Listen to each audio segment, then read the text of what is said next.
Welcome to the Group Dentistry Now Show, the voice of the DSO industry. Kim Larson and Bill Newman talk to industry leaders about their challenges, successes, and the future of group dentistry. Visit groupdentistrynow.com for more DSO analysis, news, and events. Looking for a job or have a job to fill? Visit joindso.com. We hope you enjoy today's show. I'd like to welcome everybody to the Group Dentistry Now Show. I'm your host, Bill Newman. And as always, thanks everybody for listening in today, or you may be watching us on YouTube. So however you are consuming this podcast, we really appreciate it. Always learn a lot when I'm doing these podcasts. And actually, both individuals that we have on today are both CEOs, and they were both on the podcast before separately, though. So now we've brought them together. So we have the CEO of Planet DDS, Eric Giesecke. So welcome back, Eric. Thanks for being here. Thanks for having me, Bill. And we have the CEO of Overjet, Wardah Inam. She is back. So Wardah, thanks for being here as well. Thank you, Bill. So maybe we'll kind of go back in time a little bit and talk about briefly about the podcast we had you on previously, and then we can get into the questions, because I was looking back through my notes and going back through our library. And so, Eric, you were on back in September of 2020, where things looked a little bit different then. So when we were talking last, you had just completed the acquisition of Apteryx. So that was pretty interesting, because at that time, there weren't a lot of acquisitions going on. You think of September 2020, COVID was still a pretty big thing. So you were able to get an acquisition done during that time. And we talked about how that was pretty unique, doing a lot of the calls over Zoom, the meetings over Zoom versus in person. But can you give us an update on Planet DDS in September of 2020? And maybe talk a little bit about how that Apteryx acquisition's gone and how you've rolled that into the company. Yeah. Well, thanks, Bill, again for having me. Yeah, it was a unique experience doing an acquisition in the middle of COVID. It was hard, but thankfully we knew the Apteryx team fairly well, being their largest reseller of XP Web cloud-based imaging software. So it's gone really great. Cultures have been very similar, in spite of the challenges of integrating during a time when you really can't visit. Although we did some visiting pretty towards the end of kind of that phase of non-visiting, I'd say.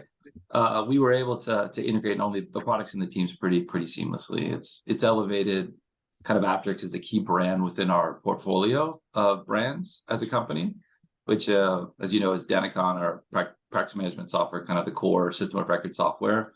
Apteryx, our imaging software. Legwork, which is kind of a patient acquisition, patient relationship management software, and most recently, Cloud9. So we acquired Cloud9 for those that have our multi-specialty. It's the leading practice management software for ortho and peds and multi-specialty, and with a primary focus on ortho. Roughly 800 customers, serving thousands of orthodontists across the country. So we're really excited about that. And that, from our perspective, kind of rounds out very much our product suite as an integrated solution, which our intention is to integrate both Denticon and Cloud9, such that if you're a multi-specialty office, you can use kind of best of breed. But we've been really excited about that. And we also were very fortunate enough to acquire the customers of QSI Dental, which I think everybody knows QSI from years ago as being the largest kind of on-prem provider of practice management software for some of the really big DSOs. And so we brought 20 members of that team over and some really great customers. So we've been pretty busy, but yeah, things are going well. That's great. Thanks for the update. So Wardah, the last time we had you on, it was April of 2021. So you were still in startup mode then, but you were on with Dental Care Alliance and Heartland Dental on that podcast. So maybe give the audience a brief overview of Overjet's dental AI technology, and then just maybe some of the the updates since then. That's almost 2 years ago. So. No, absolutely, Bill. Here, and I would say one of the reasons when I connected with Eric was actually the acquisition as well. I think it was one of the smartest moves I've seen in dentistry made. So and I don't think anybody is doing acquisitions the way Eric is doing in Planet DDS. So I think it's kudos to you, Eric. I don't think I've said it to you in person before, but and I didn't even know the Cloud9 strategy here as well. So that's pretty cool.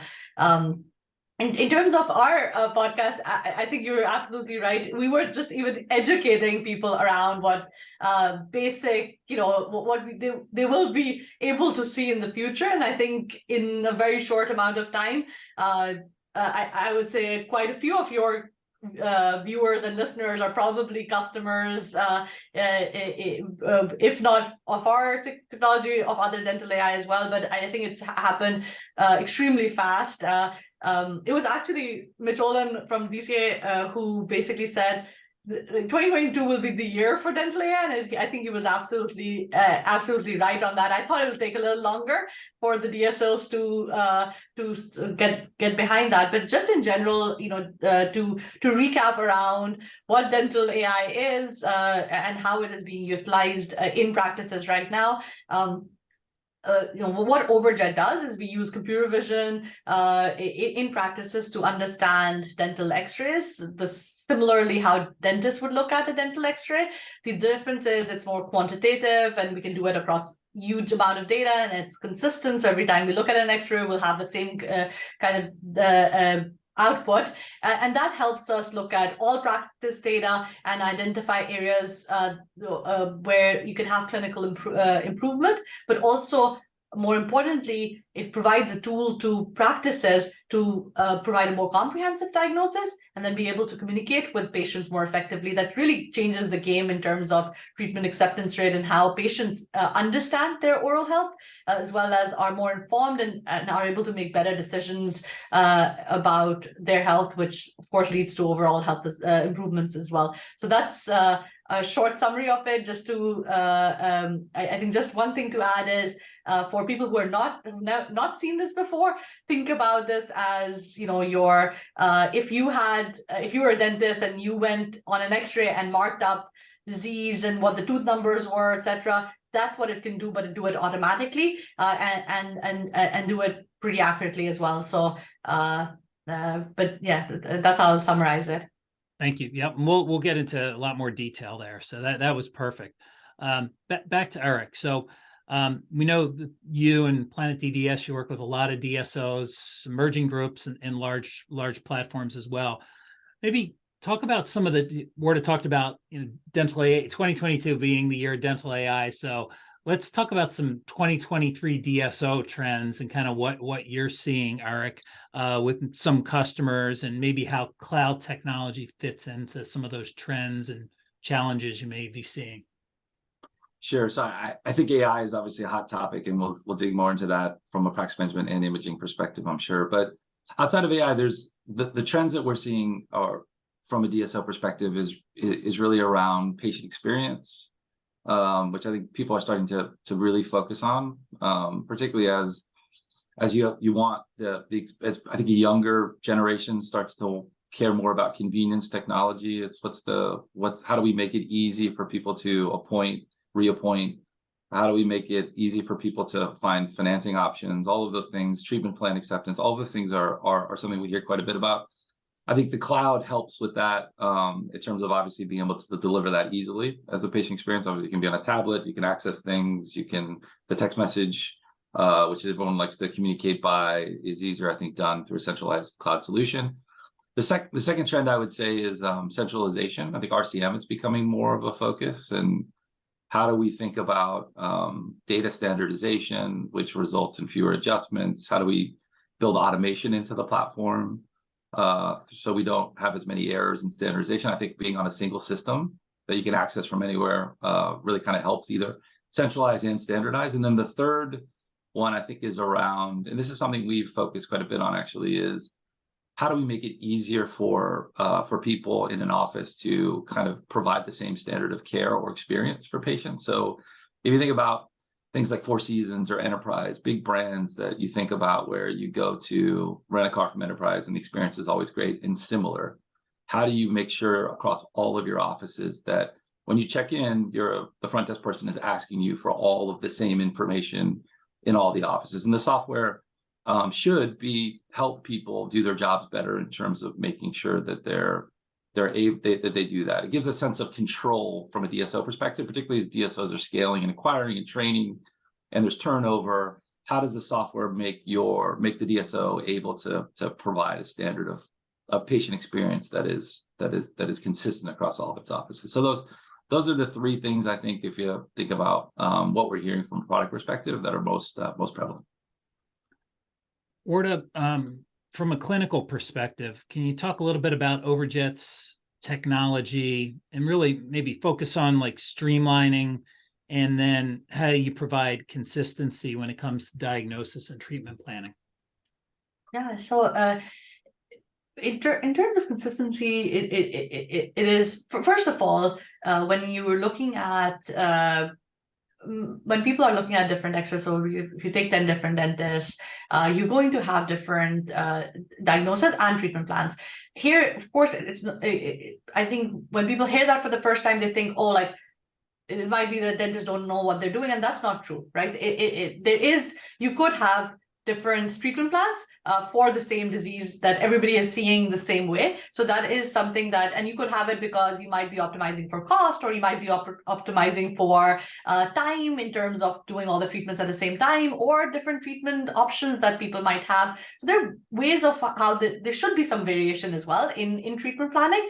However, that information should be made more transparent. So if you're trying to make a treatment plan based on cost, that should be something that you can adjust, or the patient can ask for, and that's something that's how we look at the treatment planning consistency. At least as we think about the diagnosis consistency, I think one is just the X-ray modality, where it is very hard, even you get the best dentist, to be able to read incipient carious lesions. It is, and you're not sure. It's not like you've actually drilled in the tooth and you can see the carious lesion. You are using an X-ray modality, so there's definitely challenges there. That this technology helps the dentists provide a better diagnosis. So the way to look at it is, in the end, it is the dentist who makes the final diagnosis. They're the ones who make the final treatment plan. And think of it as any other technology, whether it's the intraoral cameras that you would use to better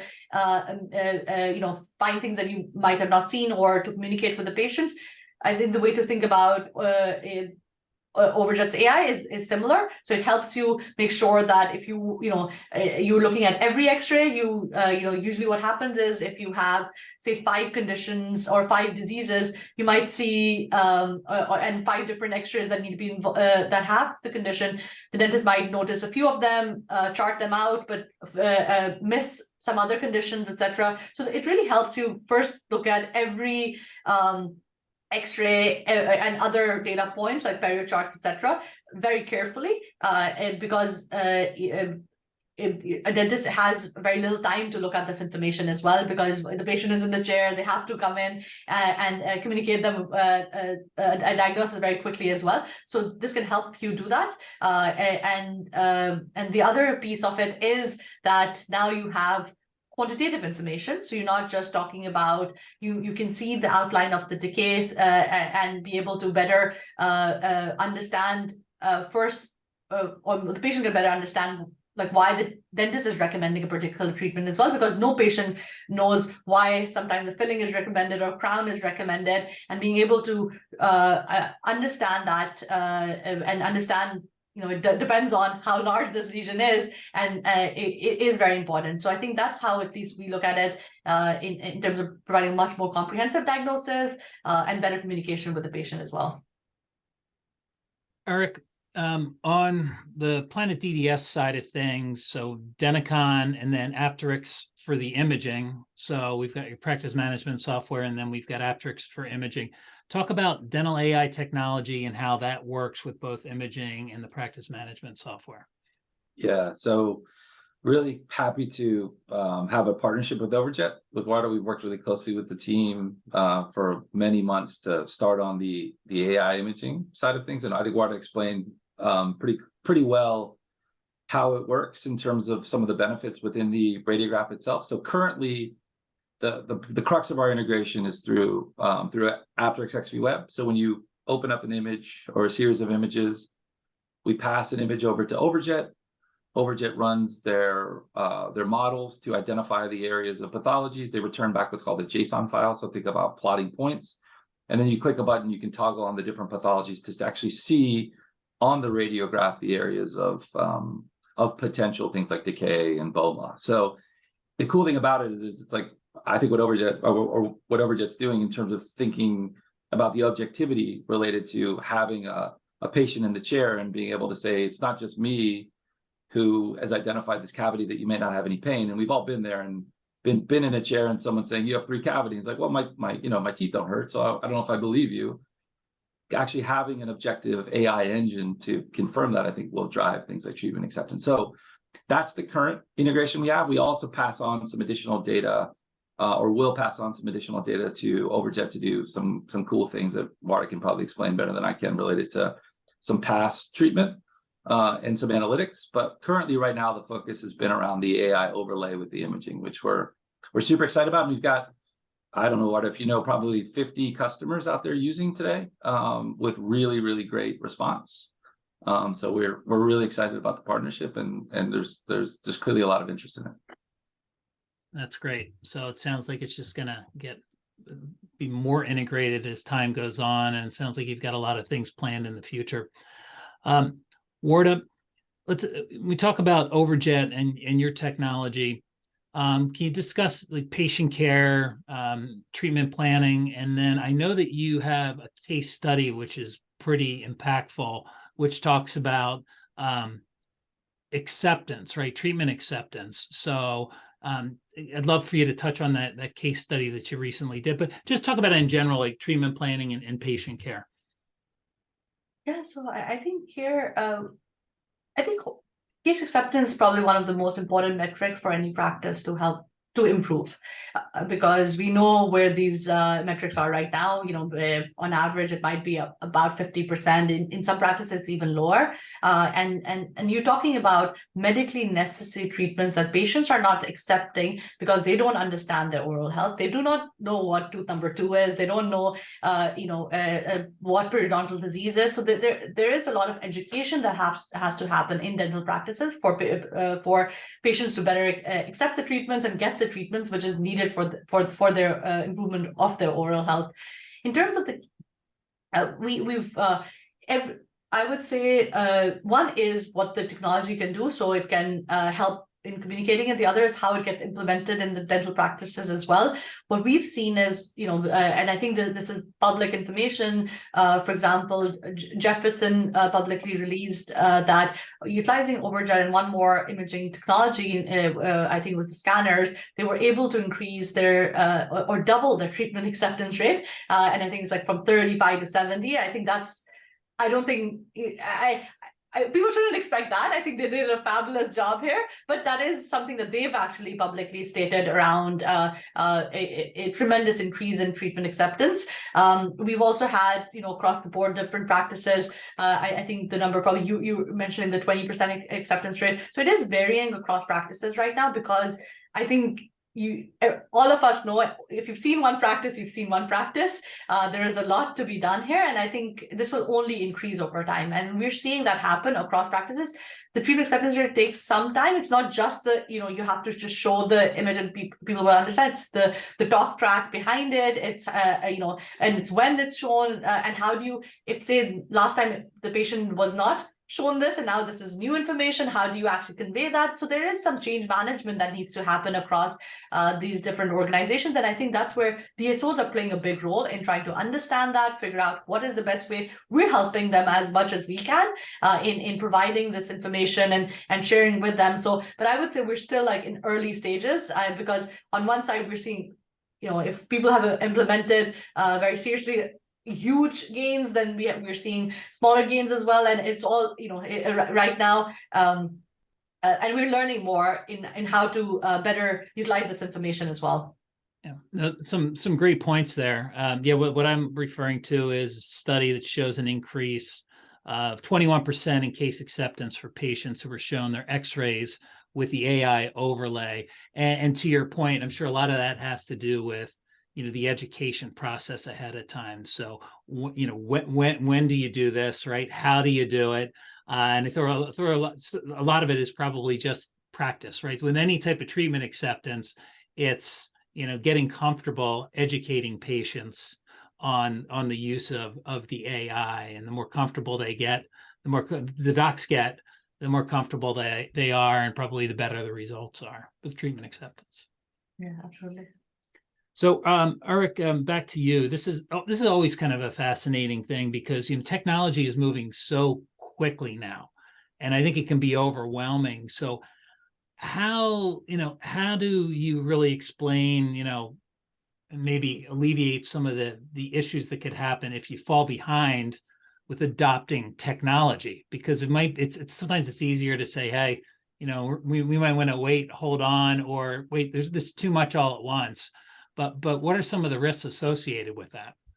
Yeah, no, I think that's an excellent question. So I think I think the risk in a competitive consolidating environment like dental from a DSO perspective is that, and I think everyone has probably thought about this, at some point people want to exit. And when they exit, they will have a private equity fund that has a diligence firm that comes in and wants to see a bunch of data. And when you can't answer that question, you can't pull reporting across multiple systems, it doesn't look good, and it definitely impacts your valuation. So I think just from a scalability standpoint, standardization, reporting, if you're not thinking about ways to be able to grow quickly, to move people on a single platform, to train, standardized training across all your locations so the experience is the same, you're going to be left behind, I think, in a competitive M&A environment ultimately, which I think every DSO is thinking about, or should be thinking about, when they're bringing on, you know, financial sponsor, or thinking about the ultimate exit. So I think that's the risk. It's hard. We work really hard to try to make it less hard. Converting software is not easy. I think I've heard it referred to like as a root canal or open heart surgery even, which I think might be slightly hyperbolic, but it is. Everyone's gone through a bad conversion in their lives because there's data degradation. They have to train. So we as a company, I think, because we focus primarily on the DSO space and work with half of the top 25 DSOs, have thought a lot about ways we can take some of the burden off the customer in terms of doing that. But I think it's a necessary pain you have to kind of take in order to scale. And I think the earlier you take it in your growth journey, the easier it is. And oftentimes we find that the right time for a lot of folks to think about that too is once they've made an acquisition and they're on a couple platforms, and it's like, well, what do we do with this next group of offices that are on an old kind of antiquated on-premise system? Like, that's a good time to then think about consolidation. But I absolutely think that you need to be, and not just about Planet DDS or other cloud solutions out there, but you need to be on something that ultimately is going to allow you to present well when the private equity fund comes in and you want them to pay you a bunch of money. You know, that it's a great point. And I think especially in today's economic environment where it was, you could create value through acquisition, right? Now it's not as easy to do that because it costs you more. So now it's a little bit more focused on, all right, you know, what is the platform actually? How well does it communicate together? You know, what are we doing in practice 1, and are we doing the same thing in practice 10? And I think that also goes for the adoption of any kind of technology, and whether it's Overjet's technologies like that, to me, done correctly, builds value that you can't build just by adding additional practices. So great, you know, great points. Mm-hmm. So let's talk back to you, Wardah, a little bit more clinical. So talk a little bit about, you mentioned it earlier. So how does Overjet really look at bone loss? How does it quantify bone loss? And then also, how does it work? Maybe we don't have to get super technological about this or super analytical, but how does it analyze the radiograph? So just, you know, how does that work? And then how does it know about bone loss? How can it see that? Yeah, so I think before Overjet, two dentists will look at it. One would say there's bone loss, the other would say there's no bone loss. And now the question is, what is bone loss? Bone loss is a bone level, between 2 points, and that's the CJ and crest of bone, and it's a measurement basically that happens, and then you can. APA has guidelines around what is considered periodontal disease, etc. So here there is everybody has that bone level that exists, which is your it might be anywhere from 2 to 2.5 millimeters, but if it starts to increase, that's where you have disease emerging as well. So I think for us, technically, we measure those key points, we measure the distance, and that's in pixels, and then we have to get to millimeters, and that is utilizing, we have like patented technology around most accurately measuring those millimeters, and that is it's a challenge. It's not and there are tolerances around it, etc. But that's a real challenge, and that's why people think Overjet technology is so much more accurate than others, and it is the work that has been done there. So once you can measure it, it really changes the game. Right now, you're not talking about, is there bone loss? Is there no bone loss? We can say there's 4 millimeters, 3 millimeters of bone loss, and you might treat things very differently depending on how much that bone loss is, and how severe the condition is, and how you want to treat that as well. So I think to your point of around standardization, this is where protocols can come in across the different DSOs on, when do you treat X? Every insurance company has its own criteria around this, and it varies. And how do you actually understand all the criteria, and how do you keep it? The good thing is our software abstracts that out, so you don't have to understand every insurance criteria. It is making sure that it meets every insurance criteria as well, such that if treatments are happening, they're getting accepted not only by the patient but also getting paid for by the insurance companies as well. So that's around bone levels, and why that's so important, and why bone loss is important is for periodontal disease. Right? It is one of the most common conditions that exist, or diseases that exist in adult population, and it has connections to overall health, diabetes, heart disease, etc. And it is very important, not only just consistency between different practices point of view, but also making sure that DSOs are taking care of the oral health of their patients as well. So I think that's something that and if say humans wanted to do it, or dentists wanted to do it themselves, now you're talking about at least 2 measurements that they're taking, or on 2 surfaces on every tooth. So if you have 32 teeth, at least you're taking 64 measurements and going and using your measuring tools to do that. Nobody's going to do that manually. It will take a long period of time for anybody to do that. So it completely automates that process, and provides this ability that can really help dentists make much more accurate and better decisions, because that's been done for you. And then optical illusions sometimes play a role as well. If you have a tilted tooth, etc. As humans, when you eyeball stuff, we don't get it right. There's no way you can get 3 millimeters, or is it 3.5 millimeters, etc. So you actually really need a measuring tool, whether you want to do it manually, or whether you want Overjet to do it automatically. That's the differentiator here, and helping provide a much more consistent diagnosis as well.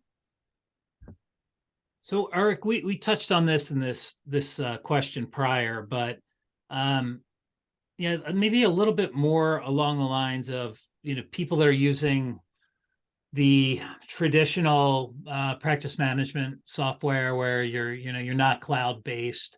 What are some insights people that have made the switch, like going from legacy to cloud based? What they've noticed, and maybe the ones that weren't so sure that they wanted to make the change, made the change, and some of the benefits and maybe some of the surprises that they had. I think that's a great question, because it is oftentimes not fully apparent to groups until they're on the software for a couple of months and they really realize. I mean, we go through a sales process, we demo the software like we show as much as we can, but I think until you're actually using it regularly and seeing the benefit of it, you don't really fully appreciate the value of being on a single system. So if I had to categorize or rank it, I'd say it's probably the first kind of most prominent thing we hear in terms of the value of being on a single cloud-based system is really centralization. And that's, I don't have to put in a separate insurance plan and fee schedule for every office. I can go ahead and do that across all of my different practices.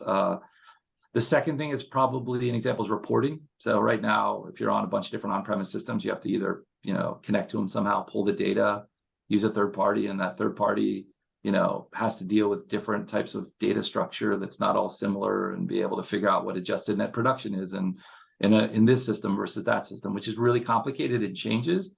With a solution like Denticon or a cloud-based system, you click a button and you can be confident that all of your reporting is available, which I think is great, not only from an insights perspective, but you can make sure you pay your doctors correctly on however you pay your doctors quickly and correctly. So there's just a lot, I think, of benefits of being on that. And then I think it's the insights that you can have. If I think about, there's one theme that I hear the most, I think about from our customers after being on the software for a while. It's the control that they get by being on a single system. I think if you're a C-suite executive or you're an operations person and you want to go see what's going on in a particular office, you just log into your browser and you select the office and you can access all of the data as if you're in the office itself. It sounds kind of elementary or not that impressive, I think, from a software perspective, but it really is powerful for people that aren't used to be able to do that because they're just not in that office that day. So it really just is. It's hard. It's probably harder to explain. It's easier to see, but once you're on a single system, the control you get by being standardized on a cloud-based system is really quite incredible. So let's switch gears to what DSOs love to hear: efficiency. So Wardah, can you talk a little bit about the efficiencies that a group practice or a DSO can expect once they start using Overjet?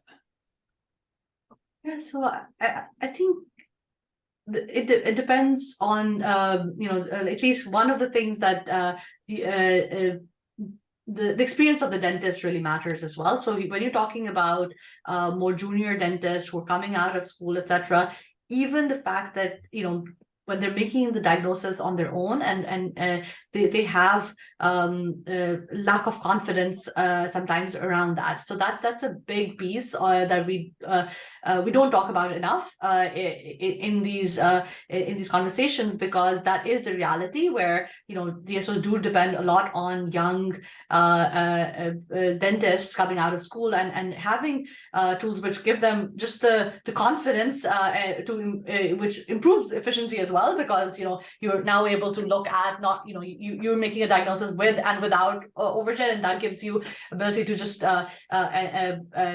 be more confident in your diagnosis and better communicate with the patient so that they're accepting the treatments as well. There are other, I would say, efficiency gains just in general, like as we we're bringing information such as, for example, charting information, etc., and linking it together with the imaging information as well, so that you're not trying to understand, and that's where for example, periodontal disease diagnosis, etc., comes into play, where you need the two information as well, and then being able to just make sure that what their diagnosis and what we're uncovering as insights in this case of things that they might have missed, etc., that helps them do that better. In the future, we're going to see more in terms of auto charting, and I think that would be a game changer in efficiency. Right now, it is not the technology; it's on the AI side. It's more on the practice management systems and how you integrate with them and how do you push this data, and that's going to change very quickly as well.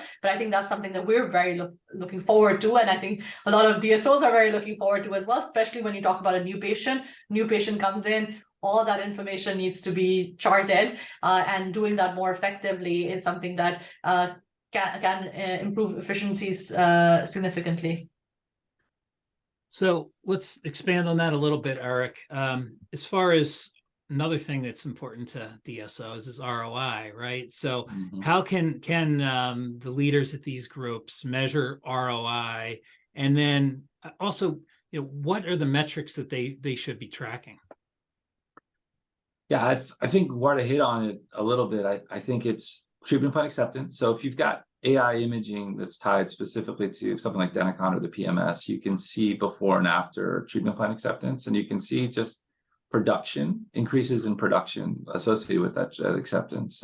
We've started running a couple of case studies with a couple of customers. I mean, been a lot of interest and a lot of adoption with AI. We've been doing this for a couple of months now with Overjet. Now people are starting to ask, okay, how do I figure out whether it's really kind of driving the key metrics and the ROI, as you say, Bill, that justify the increased cost. So I think a lot of it is just running those reports. And if you're using Denticon and Apteryx and Overjet, then you can run a before and after treatment plan acceptance report by provider, and you can also run production by provider. You can even break that down by treatment code. So there's a lot. I think that's the fundamental ROI that you want to look at, is how many people are accepting treatment that are using the AI technology to drive that, and then how many people are actually doing that treatment associated with some of the diagnosis. So it looks like as we start to wrap things up here, I want to make sure we didn't miss anything. So Wardah, do you have any final thoughts? I would just say, it's still like early stages, and a lot of, this is when people think about, oh, should they be early adopters, or should they, wait for the technology to mature further, etc. I would say, if it's a group, it's probably the best time to get involved, because they can help influence what the future looks like here, because it isn't, that this has been done somewhere else, and there's there's a playbook here. This is us working with our customers to define how we want this to happen, and being able to be in that position where especially the DSOs here can start to define how they would want care to happen, how they would want the protocols to be followed, how they would want what the protocols they want to follow as well, and the earlier you are in the phase, the more you're impacting the roadmap as well. So it's one of the things where the pros and cons are there, but I would say the good thing is these technologies have are FDA cleared now. That means we've shown through clinical studies that they are they help dentists make better diagnosis. That's the clearance criteria. So it's definitely crossed that threshold, but now it is what's the experience that DSOs want for themselves, for their patients, and being able to start to define those as well, and working together collaboratively as an industry to say what do we want the future of dentistry to be. Eric, how about you? Final thoughts? Yeah, I'll just echo that. I think we're just scratching the surface from an AI perspective.